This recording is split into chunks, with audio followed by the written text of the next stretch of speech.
RTI தகவல் வந்திருக்கிறது. ம். இந்த தூள் படத்துல வர அந்த கிழவி பறவை மூலியமா எட்டி உதைக்கும்ல, ஆமா. அந்த மாரி இதுக்காக தான் நைட் ஃபுல்லா ஆ. கண் முழிச்சு ஒட்டிட்டு இருந்தியா? ம். அப்படின்னு. ஆர்டிஐல என்ன சொல்லியிருக்காங்கன்னா, ம். அதுவும் 2022 ஆர்டிஐ. ம். இப்பல்லாம் புதுசா போடல. ம். அங்க 2 சர்வேக்கள் இருந்ததுன்றத கண்டுபிடிச்சிருக்காங்க.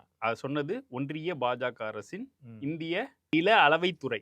ஓகே. அவைங்க வந்து பதில் சொல்லியிருக்காய்ங்க. ம். இனிமேல் வந்து மூஞ்சிய எங்க கொண்டு போய் ம். வச்சுப்பாங்கன்னு தெரியல. ம். இதுல எல்லாத்துலயுமே நேத்து மாநில தொல்லியல் துறையும் போய் கல்லு ஆய்வு பண்ணிட்டு ஆமா. வந்திருக்கு. அவங்களும் போய் இது பண்ணிட்டு, ம். அது எப்ப வரும்னு தெரியல. அது ரிசல்ட் எப்போ வரும்னு தெரியல. ம். இதுல ம். பாஜக கூட அந்த இதுலேருந்து பின்வாங்கிருவாய்ங்க போல. ம். நேத்து வந்து பொதுக்குழு போட்ட நம்மளுடைய சுகர் டாடியார், ம். அவர் இருந்துட்டு இதுக்கு எதிரா ஒரு தீர்மானத்தையும் போட்டிருக்காரு. ம். பாஜக வந்து இதுல வந்து பெருசா ஆர்வம் காமிக்கல. இந்து முன்னணியும் அவன் ராம ரவிக்குமார் தான். ஏற்கனவே வந்து முருகன் வந்து இதுவா இருந்தார் இல்லையா? மாநில தலைவரா இருந்தார் இல்லையா? ம். அப்ப வந்து அவங்க திருப்பரங்குன்றம் இஷ்யூ வந்து பெருசாக்கறதுக்கு ட்ரை பண்ணி, ம். அது பெருசா வெடிக்கல. வெடிக்கல. ஏன்னா, லோக்கல் சப்போர்ட் இல்ல. ம். லோக்கல் சப்போர்ட் இல்லாம நீங்க வந்து ஒரு பிரச்சனைய வந்து பூதாகரமாக்க முடியாது. அறுபடை வீடுலயும் திமுக ஜெயிச்சிருக்கு. ஆமா. அதனால லோக்கல் சப்போர்ட் இல்லங்கிற ஒரு காரணத்தினால அப்பவே பாஜக கைவிட்டுச்சு. இப்போ ம். அங்க சில்லறை வேலைகளை செய்து கொண்டிருக்கிறது யாருன்னு பார்த்தீங்கன்னா, இந்து முன்னணி கூட நேரடியா கிடையாது. ம். அதுலருந்து பிரிஞ்சு போனவங்க, அரிஞ்சு போனவனுங்க ம். அப்படின்னு ராம ரவிக்குமார்னு ஒரு தனிப்பட்ட சங்கி. ம். ஒரு காலத்துல வந்து பாஜகவுக்கு ரொம்ப நெருக்கமாக இருந்த சங்கி. ம். இன்னைக்கு எல்லாராலையும் ஒதுக்கி வைக்கப்பட்டிருக்கக்கூடிய ஒரு சங்கி. அந்த சங்கி போயிட்டு ஒரு கேஸ போட்டு அதுக்கு கேஸுக்கு இப்படி ஒரு ஜட்ஜ்மெண்ட் வந்திருக்குது. லைவ் லால படிச்சிருப்பீங்க. நேத்து ஒரு ஆர்டிகல் படிச்சிருப்பீங்க. ம். பஞ்சாப் ஹரியானாவுடைய நீதிபதியா இருந்தவர் வந்து எழுதியிருக்காரு. ம். அவர் என்ன எழுதியிருக்கிறாருன்னா, அவரு துறையுடைய மாண்பு போகுது அப்படிங்கிற ஒரு கண்டெம்ட் கேஸ் அச்சத்தை எல்லாம் வந்து அவர் வந்து உங்க வெளிப்படுத்தி ஈகோக்காக போடாதீங்க. இல்ல அவர் எழுதியிருக்கிறதுல என்ன சொல்றாருன்னா அவரு, ம். இம்பீச்மென்ட் கொண்டு வராங்க. இதுவரைக்குமான இம்பீச்மென்ட் எல்லாமே வந்து ம். முறைகேடு ம். ஃபினான்ஷியல் இது பண்ணவங்கள தான் முறைகேடு பண்ணவங்களுக்கு தான் இம்பீச்மென்ட் கொண்டு வந்திருக்காங்க. இது மாதிரி வந்து ஜட்ஜ்மெண்ட்டுக்காக ம். இம்பீச்மென்ட் அப்படிங்கிற ஒரு விஷயம் வந்து புதுசா இருக்கு. ம். இது மாதிரி கொண்டு வர்றது சரியா தவறா அப்படிங்கிறதுக்குள்ள நான் வந்து டீப்பா போக விரும்பல. ம். ஆனாலும் நீதித்துறையில எடுக்கப்படக்கூடிய நடவடிக்கைகள் வந்து அரசியல்வாதிகள் கையில இருந்துடக்கூடாது அப்படின்னு எழுதியிருக்காருல. அப்படின்னு அவர் எழுதியிருக்காரு. அவரு ம். இவ்வளவு வக்காலத்து வாங்கிட்டும் கூட அவர் என்ன சொல்றாருன்னா, ம். அந்த ஜட்ஜ்மெண்ட்டுக்குள்ள நான் போக விரும்பல. ம். அது சரியா தவறான்னு நான் சொல்ல விரும்பல. ம். தெரியுதுல ஒரு புள்ளி வச்சு பேசுறீங்கல்ல. ம். இப்ப இவங்களுக்கு என்ன பயம் வந்திருக்குன்னா, ம். நம்ம துறைன்னு ஒண்ணு இருக்கு. ம். அதுக்குள்ள நம்ம ராஜாக்களாக இருக்கிறோம். ம். ஆனா இத பார்லிமெண்ட்டோ இல்ல சட்டமன்றமோ கட்டுப்படுத்தக்கூடிய அளவுல ஏதாவது சட்டங்களை கொண்டு வந்துருவாங்களோ அப்படிங்கிறது. ஏன்னா இதுல வந்து பிஜேபி கூட பாத்தீங்கன்னு வச்சுங்களேன், இந்த இம்பீச்மெண்ட் விவகாரத்துல உடனடியாக இந்தியா அலையன்ஸுக்கு ஒரு பெரிய ஒரு நெருக்கடியை வந்து அவங்க தர விரும்பல. அதுக்கு என்ன காரணம்னா, ம். பிஜேபி என்ன நினைக்குதுன்னா, நான் ஒரு பொலிட்டிக்கல் பார்ட்டி, ம். நீ ஒரு பொலிட்டிக்கல் பார்ட்டி. நம்ம 2 பேரும் சண்டை போட்டுக்கலாம். நம்ம சண்டை போட்டுப்போம். நம்ம அடிச்சுப்போம், புடிச்சுப்போம். அது நம்ம கதை. ஆனா இதுக்குள்ள இன்னொரு ஆள் வந்துடக்கூடாது. ஷோ ரன்ன நீ பண்ணக்கூடாது. ஏன்னா எதிர்காலத்தில் நான் எதிர்க்கட்சியாக கூட ஆகலாம். ம். அப்போ இதே மாதிரி ஜட்ஜுகளை வச்சு நீ பண்ணனா நான் என்ன பண்ணுவேன்? ம். அப்படிங்கிற ஒரு எண்ணத்துல தான் அவங்க இருக்கிறாங்க. இல்ல இப்ப நீங்க சொன்ன அந்த ஜட்ஜ் வந்து ம். அந்த நீதிபதி கொடுத்த தீர்ப்புல ம். முறைகேடு இருக்கா இல்லையா ம். அப்படின்றதெல்லாம் கேட்டிருக்காரு. ஆனா முறைகேடு இருக்கு அப்படின்னு நாம சொல்லல. முன்னாள் நீதியரசர் பரந்தாமன் அவர்களும் சொல்லியிருக்காங்க. வழக்கறிஞர் வாஞ்சிநாதன் அவர்களும் நேற்று 1 hour பிரஸ் மீட் இப்பயும் வந்து இருக்கு. என்னெல்லாம் வந்து அவர் தவறுதலா நடந்திருக்காரு. நான் வந்து தனியா போய் அந்த இடத்துல போய் ஆய்வு பண்ணுது. ஆய்வு பண்ணிட்டு வந்து நான் உங்க எல்லாத்தையும் கிட்ட ஏன் யாரும் வரல அப்படின்னு கண்டெம்ட் ஆஃப் கோர்ட் கேஸ் ஏதாவது இந்த அளவுக்கு அவசர வழக்காக எடுத்திருக்கிறாங்களா? 6 மணிக்கு தீபம் ஏத்தணும். மேக்சிமம் டைம் 6 மணி. அதுக்குள்ள ஏத்தலைன்னா 6:05க்கு நான் வந்து தீர்ப்பு கொடுப்பேன் அப்படின்னு சொல்லக்கூடிய வகையில இவ்வளவு விரைவான ஒரு நீதிமன்றத்தை, எக்ஸ்பிரஸ் வேக நீதிமன்றம், வந்தே பாரத் வேக நீதிமன்றம், இதை வந்து நாம வந்து வரலாற்றில் இதுக்கு முன்னாடி எப்பயாவது பார்த்துருக்குமா? அதுவும் இல்லாம இன்னைக்கு கூட பார்த்தேன் சமூக வலைதளங்கள்ல எல்லாம் வடநாட்டு சங்கிகள்லாம் வந்து எழுதிட்டு இருக்கிறாங்க. அது என்ன, அது வந்து ஒரு மதத்தின் மீது ஒரு நல்ல அபிமானம் கொண்ட ஒருவர் நீதிபதியாக இருப்பது தவறா அப்படின்ற தவறுதான். ஏன்னா அரசியலமைப்பு சட்டம் வந்து செக்யூலர், இந்த நாடு வந்து ஒரு செக்யூலர் செட்டப்னு தான் வலியுறுத்துது. நீதிபதிகள் தங்களுடைய சொந்த மத அபிமானம், சாதி அபிமானம், இல்ல வேற ஏதோ ஒரு அபிமானம், அதன் அடிப்படையில் தீர்ப்புகளை கொடுக்க ஆரம்பிச்சா அது அரசியலமைப்பு சட்டத்துக்கு எதிராக போயிடும். அரசியலமைப்பு சட்டத்துக்கு நீதிமன்றங்கள வேல்யூ இல்லைன்னா நீதிமன்றங்களுக்கும் மக்கள் மத்தியில வேல்யூ இருக்காது. இப்போ நடந்துட்டு இந்த சூழல் என்னன்னா, நீதித்துறை மீது ஒரு அவநம்பிக்கை வந்து மக்களிடம் வர ஆரம்பித்து விட்டது. அதிகாரிகள் மதிக்க மாட்டேன்றாங்க. நேத்து வந்து முன்னாள் ஒன்றிய அமைச்சர் திரு திமுகவை சார்ந்த எம்பி டிஆர் பாலு அவர்கள் வந்து ஒரு தகவல் கேட்டிருக்காரு பாராளுமன்றத்துல. நீதித்துறையில் இடஒதுக்கீடு எப்படி இருக்கு அப்படின்னு. அதுல 241 நீதிபதிகள்ல வெறும் 3.8% மட்டுமே எஸ்சி பட்டியலினத்தவர்கள், 12.2% மட்டுமே ஓபிசி, 2% பழங்குடியினர், 5.5 வந்து சிறுபான்மையினர். மிச்சம் இருக்கிற 76.45 பேரும் முற்பட்ட வகுப்பினர் பார்ப்பனர்கள், அவங்களோட அலைடா இருக்க. இப்போ இடஒதுக்கீடு இல்ல அப்படின்னா தகுதின்னு நீங்க சொல்றதெல்லாம் இப்படி இருந்துன்னா எல்லா துறைகளிலும் இதுதான் நிலைமை. அவர் வந்து யாராவது அரிதலா உச்ச நீதிமன்றத்துடைய தலைமை நீதிபதி அளவுக்கு எஸ்சி எஸ்டில இருந்தோ பிசில இருந்தோ வராங்க. வரும்போது கூட அவங்க என்ன சொல்றாங்கன்னா பாத்தீங்கன்னா, இப்போ இருந்தவர் கிரிமிலேயருக்கு ஆதரவா பேசுறாரு. அதுவும் இல்லாம அவர் என்ன சொல்றாரு, உச்ச நீதிமன்ற நீதிபதிகளுடைய பதவி நியமனத்துல கோட்டா இல்லைங்கிறது உங்களுக்கு தெரியுமா, நான் வந்து மெரிட்டோட வந்திருக்கேன் அப்படின்ட்டு. மெரிட்டுங்கிற வார்த்தையை யாருங்க பயன்படுத்துவா? பார்ப்பனர்கள் பயன்படுத்தக்கூடிய வார்த்தை என்ன. ஆனா அவங்க தான் ஃபர்ஸ்ட் ரிசர்வேஷனே கேட்டது. அது மூலம் தெரியுமா, வெள்ளக்காரங்க கிட்ட இடஒதுக்கீடு வேணும்னு கேட்ட கும்பல் அவங்க தான். இன்னைக்கு வந்து இடபிள்யூஎஸ் அந்த மாறி இருக்கு. இதுதான் இது. இன்னொன்னு, இது இந்த செய்திகளுடன் தொடர்புடைய ஒரு செய்தி. காஞ்சிபுரம் மாவட்ட நீதிபதி ஒருத்தர், அவர் அந்த மாவட்டத்துடைய டிஎஸ்பி அரெஸ்ட் பண்ண சொல்லி ஒரு உத்தரவு ஒன்று போட்டாரு. அது ரொம்ப சர்ச்சைக்குரிய ஒரு உத்தரவா இருந்துச்சு. என்ன காரணம்னு பாத்தீங்கன்னா, அவருக்கு வழங்கப்பட்ட பாதுகாப்பு பணிக்கு வழங்கப்பட்ட ஒரு போலீஸ்காரருடன் அவருக்கு ஏதோ ஒரு பிரச்சனை, ஏதோ அவர் சொன்ன வேலையை ஏதோ செய்யலைங்கிற மாதிரி பிரச்சனை. அதுக்கு போயிட்டு மாவட்ட டிஎஸ்பி கிட்ட போய் புகார் பண்ணியிருப்பார் போல. டிஎஸ்பி அதை வந்து பெருசாக கண்டுக்கலை. நான் வேணா வேற பிஎஸ்ஓ அனுப்புறேங்கிற மாதிரி ஏதோ சொல்லியிருப்பார் போல. இந்த பிரச்சனையில் அவர் என்ன பண்ணிட்டார், கோவத்தில் அவர் மீது வந்து அரெஸ்ட் பண்ணணும் அப்படிங்கிற மாதிரி தீர்ப்பை கொடுத்துட்டார். முன்னாடியே தமிழ்நாடு அரசாங்கம் வந்து இங்கே போச்சு, உயர்நீதிமன்றத்துக்கு போச்சு. உயர்நீதிமன்றத்துக்கு போனதுமே அந்த தீர்ப்பை வந்து தள்ளுபடி பண்ணிட்டாங்க. அவருடைய தரப்பு வந்து உச்ச நீதிமன்றம் வரைக்கும் போயிட்டு வழக்கை தள்ளுபடி வாங்கிட்டு வந்திருக்காங்க. இன்னைக்கு என்ன ஆகியிருக்கு, ஹைகோர்ட்ல வந்து அவருடைய அந்த தீர்ப்பை வந்து ஒரு குழுவை போட்டு விசாரிச்சு பார்த்து அவரை பணியிட நீக்கம் செய்திருக்கிறார்கள். அதனால வந்து நாம வந்து இந்த நாட்டில், இது ஜனநாயக அமைப்பு, இந்த நாட்டில் வானாளாவிய அதிகாரம் அரசியல்வாதிகளுக்கும் கிடையாது, நீதிபதிகளுக்கும் கிடையாது, யாருக்குமே கிடையாது. வானாளாவிய அதிகாரம் என்பது யாருக்கு உண்டுனா மக்களுக்கு உண்டு. 5 ஆண்டுகளுக்கு ஒரு முறை அவர்கள் வாக்களிக்கிறார்களே, அந்த வாக்குக்கு மட்டும்தான் அதிகாரம் உண்டே தவிர்த்து ஏதாவது ஒரு தரப்பு எனக்கு அதிகாரம் இருக்கு, நான் சொல்றதை நீ கேட்டாகணும் அப்படின்னு சொன்னா அது ஜனநாயக அமைப்பை வந்து கேவலப்படுத்துவது, அதை சிதைக்கும் ஒரு முயற்சியாகத்தான் இருக்க முடியும். இப்போ இந்த சுமந்த் வந்து கேட்குறாரு, எதுக்கு வந்து இம்பீச்மெண்ட் கொண்டு வரீங்க, நீங்க வந்து தோத்துதானே போயிருவீங்க அப்படின்னு. பரவாயில்ல தெரியுமே. திராவிட இயக்கம் எதுன்னு கேட்டா என்ன கேட்டா ராவணனுக்கு நீதி கேட்ட இயக்கம்னு சொல்லுவோம். வெற்றி தோல்விங்கிறது உன் பார்வையில வேற, உன்னை எக்ஸ்போஸ் பண்றோம் பார்வையில வேற. வெற்றி தோல்விங்கிறது உன் பார்வையில வேற.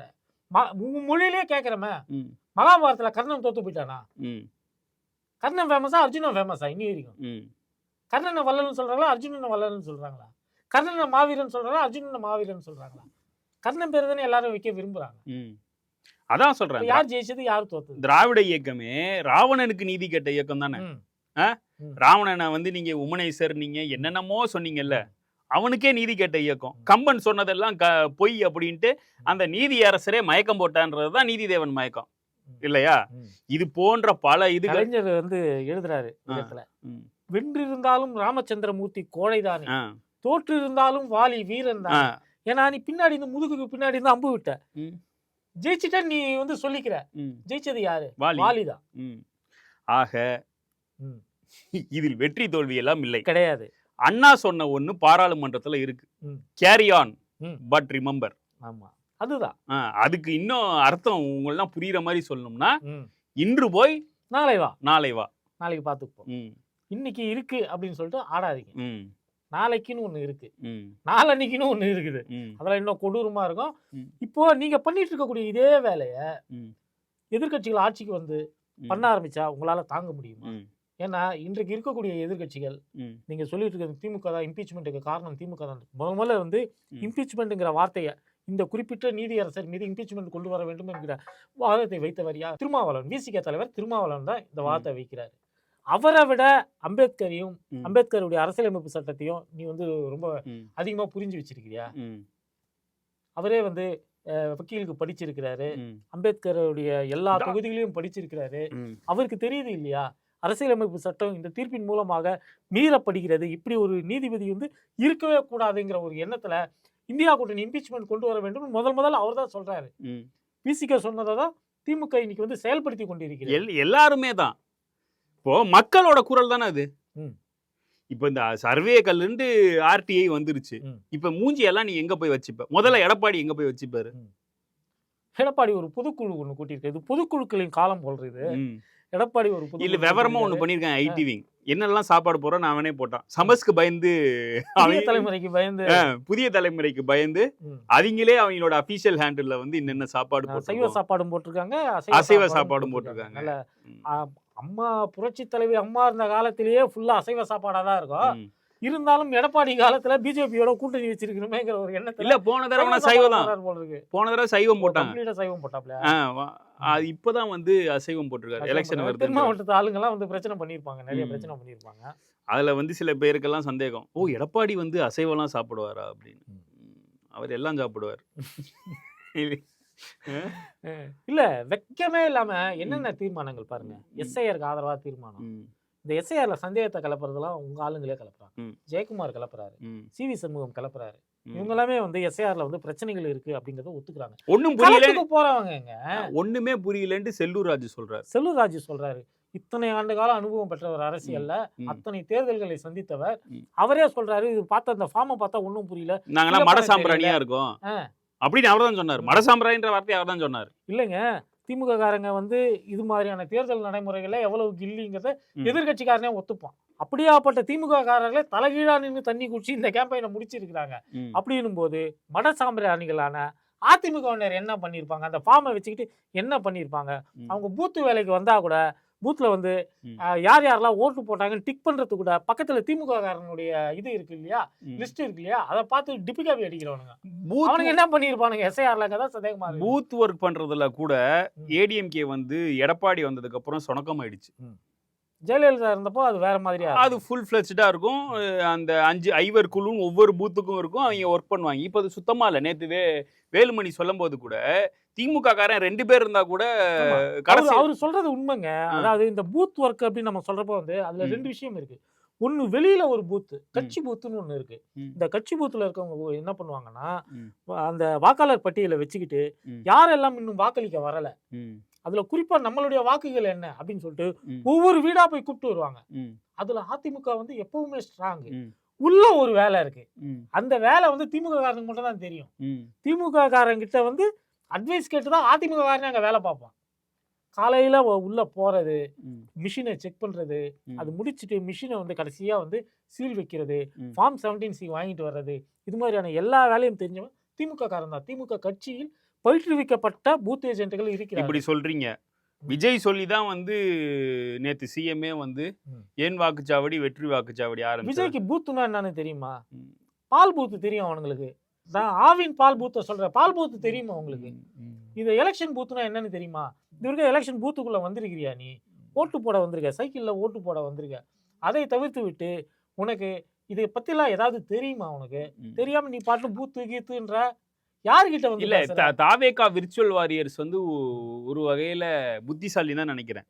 ஏன்னா விஜய் ஆட்சிக்கே வரமாட்டாரு, விஜய் ஜெயிக்கவே மாட்டாருன்னு தெரிஞ்சிருச்சு. இந்த மாதிரி ஏதாவது பொய்யா பரப்பி ட்விட்டர்ல என்கேஜ்மென்ட் போடுறானுங்க பாத்தீங்களா?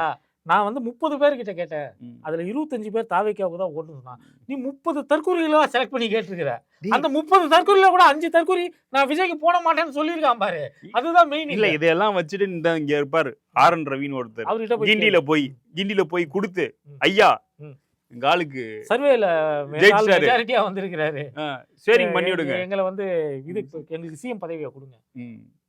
மக்கள் விரும்பும் முதல்வர் அவர்தான்.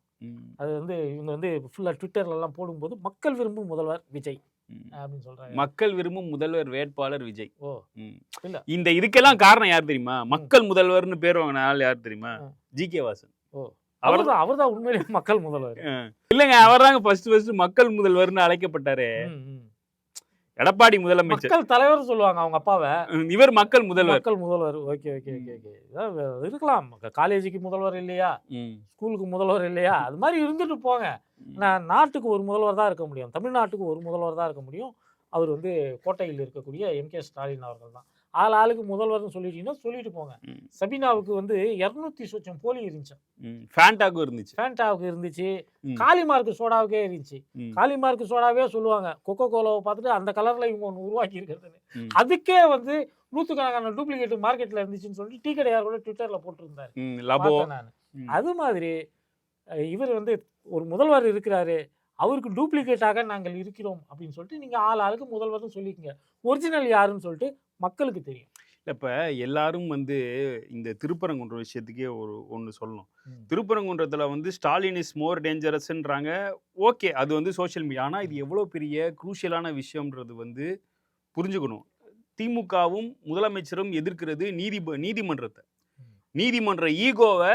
வெளியில ஒருத்தன் தமிழ்நாடே அயோத்தியாக மாறும்னு சொல்றான். இதெல்லாம் நான் வன்முறை ஸ்டேட்மெண்ட் இல்ல. அதான் நீதிமன்ற ஈகோவை பகச்சிக்கிட்டு ஒருத்தர் வந்து இவ்வளவு செய்யறாருன்னா எதுக்காக? கொஞ்சம் பிசுறு தட்டினாலும் மத கலவரம் வந்துரும். தமிழ்நாட்டுக்குள்ள அதை வந்து அனுமதிக்க மாட்டோம். Stalin is more dangerous. ஜெயலலிதாவே அனுமதிச்சது கிடையாதுங்க. விநாயகர் ஊர்வலத்தை வந்து திருவள்ளிக்கணி மசூதி வழியா தான் நாங்க கொண்டு போவோம்னு இந்த சங்கி நாய்ங்க வந்து கலவரம் பண்ண திட்டம் திட்டிய போது ஜெயலலிதா அவங்கள செருப்பால அடிச்சு தோத்துச்சு. இல்ல, வேற ரூட்ல திரும்ப ஜெயக்குமாரும் செல்லூர் ராஜுவும் இந்த திருப்பரங்குன்ற விஷயத்துல என்ன சொல்றாங்க, 100 வருஷமா என்ன பின்பற்றாங்களோ அதையே பண்ணணும். 100 வருஷத்துக்கு முன்னாடி இப்ப இருக்கக்கூடிய சர்வேக்கள் எல்லாம் ஏத்துனாங்க அப்படிங்கிறதுக்கு எந்த ஆதாரம் இல்ல. அவர் என்ன சொல்றாருன்னா, இப்ப போட்டோகிராஃப் காமி 200 வருஷம் ஆகுதுங்க, கேமரா வந்து ஒரு போட்டோ கூட உங்ககிட்ட இல்லையா? ஜெயக்குமார் என்ன சொல்றாருன்னா, பின்னாடி பிள்ளையார் கோயில் ஏத்துறதே ஃபாலோ பண்ணுங்கன்றாரு. அங்கதானே அந்த செட்டப் இருக்கு. அந்த செட்டப் இருக்கு, நல்லா தெரியுது. கரெக்டா கோவில் கோபுரத்துக்கு மேல அந்த இது தெரியுது வந்து நல்ல ஒரு விஷுவல். செல்லூர் ராஜும் அதான் சொல்றாரு. ஏன்னா அவர் தானே அதுக்கு மாவட்ட செயலாளர். அதுக்கு அவர் தானே தீபம் பாக்குறாரு. நயினார் நாகேந்திரன் பண்ணையாரா வந்து தீபம் பாக்குறாரு. எச் ராஜாவுக்கு தெரியுமா? எனக்கு என்னமோ இந்த இது எல்லாத்தையும் வந்து அந்த கந்தர்மலை படத்துக்கான ஒரு ப்ரமோஷனாக இருக்குமோ. அன்னைக்கு தெரியாதா உங்களுக்கு? மறுநாள் வந்து சொல்றாங்க, நீங்க போய் தீபம் ஏத்திக்கலாம். முதல் நாள் தான் தீபம் ஏத்தணும், கார்த்திகை தீபம். அதுக்கு மறுநாள் வந்து அந்த நீதிபதி வந்து கொடுக்குறாரு, நீங்க போய் 10 பேர் போய் தீபம் ஏத்திக்கலாம் அப்படின்றாரு. உடனே தீபம் ஏத்த பாக்குறதுக்காக நயினார் நாகேந்திரன் கிளம்புறாரு, இவரு கிளம்புறாரு, எச் ராஜா கிளம்புறாரு. எச் ராஜா சிவகங்கை மாவட்ட எல்லையிலேயே வந்து புடிச்சிட்டாங்க போலீஸ்காரங்க. அதுவும் லேடி போலீஸ் வச்சுதான் பிடிச்சிருக்காங்க எச் ராஜாவை. அவங்க ஒரு லேடி போலீஸ் தான் ஹேண்டில் பண்ணிருக்காப்ல. அது என்னன்னு தெரியல. புதுசா பாண்டிச்சேரியிலும் இந்த இது பரவி இருக்கு. எச் ராஜா வந்து அப்ப பேசுற அந்த காட்சிகளை வந்து நீங்க கூட யூடியூப்ல போய் பார்க்கலாம். என்ன கேஸ்ல அரெஸ்ட் பண்றீங்க அப்படின்னாப்ல, சார் உங்களை அரெஸ்ட்லாம் பண்ணல, சும்மா ஸ்டேஷனுக்கு வந்துட்டு போங்க அப்படின்னு சொல்லிதான் கூப்பிடுறாங்க. பேசிட்டே வண்டியில ஏறுங்கன்ற மாதிரி. பேசிட்டே வண்டியில ஏறுங்க. இல்ல எனக்கு தெரிஞ்சாகணும், என்ன செக்ஷன்ல அரெஸ்ட் பண்றீங்க அப்படின்றாரு. அவர் வந்து செக்ஷன்லாம் ஒன்றும் கிடையாது சார், உங்களை சும்மா ஸ்டேஷனுக்கு கூப்பிட்டு இருக்கோம் அவ்வளவுதான். இல்ல நீங்க என்ன அரெஸ்ட் பண்றீங்க அப்படின்னு சொல்லிட்டு நான் என் தலைவனை கூப்பிடுறேன் பார் அப்படின்னு சொல்லிட்டு உடனே உள்ள இருந்து போனை எடுத்து அடிக்கிறாரு. அடிச்சு, பண்ணையார் எங்க இருக்கிறார்? உள்ள இருக்காரு. இவருக்கு முன்னாடி அங்க தூக்கிட்டாங்க, நயினார தூக்கிட்டாங்க. இந்த மாதிரி என்ன அரெஸ்ட் பண்றதுக்கு இங்க போலீஸ் வந்திருக்கா அப்படின்றாப்ல. ஏற்கனவே பண்ணையார தூக்கிட்டாங்க, நீங்களும் வந்து போயிட்டு வாங்கங்கிற மாதிரி எதிரில் இருக்கிறவரு பதில் சொல்லி இருக்கிறாரு. பதில் சொன்னதுக்கு பிறகு இவரு மூக்குடை பட்டுட்டாரு. இது எல்லாத்தையும் வந்து லைவ் வீடியோ எடுத்துக்கிட்டு இருக்கானுங்க, பில்டப் ஆகும் சங்கிங்களே. இது வந்து ஒரு இதுவா அவர் வந்து ஒரு காரணம் சொல்றாரு, என்னுடைய வேலையை நீங்க தடை செய்றீங்க. என்ன வேலையா? ப்ரொஃபஷனுக்கு தடை செய்றீங்க. என்ன ப்ரொஃபஷன்? நான் ஹீரோவா நடிக்கிற ஒரு படம், அதோட டப்பிங் வேலைக்காக போயிட்டு இருக்கேன் அப்படின்னு சொல்லி எச் ராஜா சொல்றாரு. பரவாயில்லைங்க, ஸ்டேஷனுக்கு வந்துட்டு அப்படியே போங்க அப்படின்னு அவங்க திரும்ப சொன்னதையே வந்து சொல்லிட்டு இருக்காங்க. கடைசியில ஏறிட்டாங்க. அதுக்கப்புறம் ஒரு காமெடி இருக்குது. போன் போட்டார்.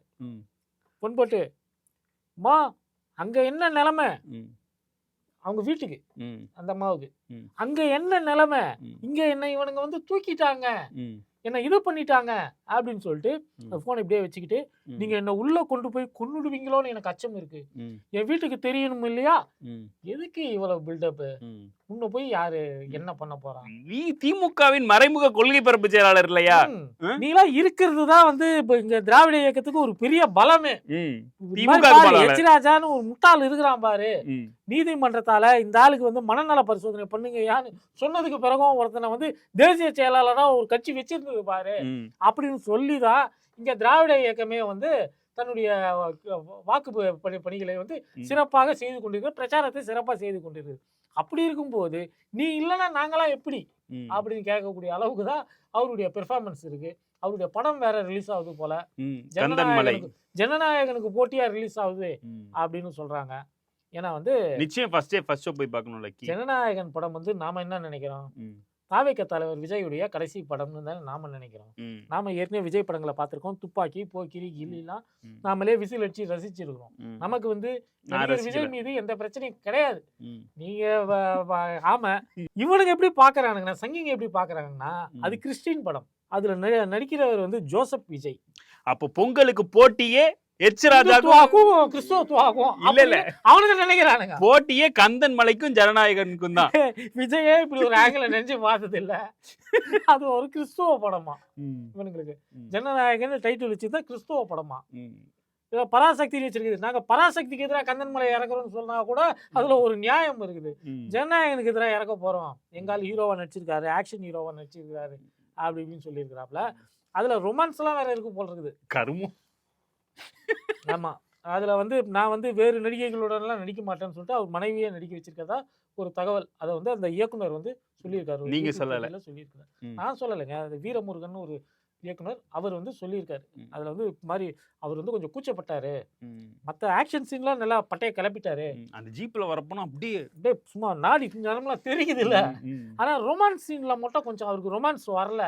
அதுக்கப்புறமா வந்து அவர் வந்து அவருடைய துணைவியாரியை வச்சு நடிக்க வச்சு அந்த சீன்லாம் நல்லா வந்திருக்கு. பாட்டுக்கு சீன்லாம் இருக்கான் ராஜாவுக்கு, எல்லாம் நல்லா பிரமாதமா. மனோபாலா லுக்கில் இருக்கிறாரு, நல்லா கம்பீரமா இருக்கிறாரு. அவர் என்ன சொல்றாரு, நாயகன் கமல் கேரக்டர் இது அப்படின்றாரு டைரக்டர். என்ன ஏழவோ படம் வரட்டும், போய் பார்ப்போம். சரி, பிஸ்மி வாட அடிச்சது கொஞ்ச நேரம் இங்க. மீண்டும் இன்னொரு பூமரில் சந்திப்போம். நன்றி, வணக்கம்.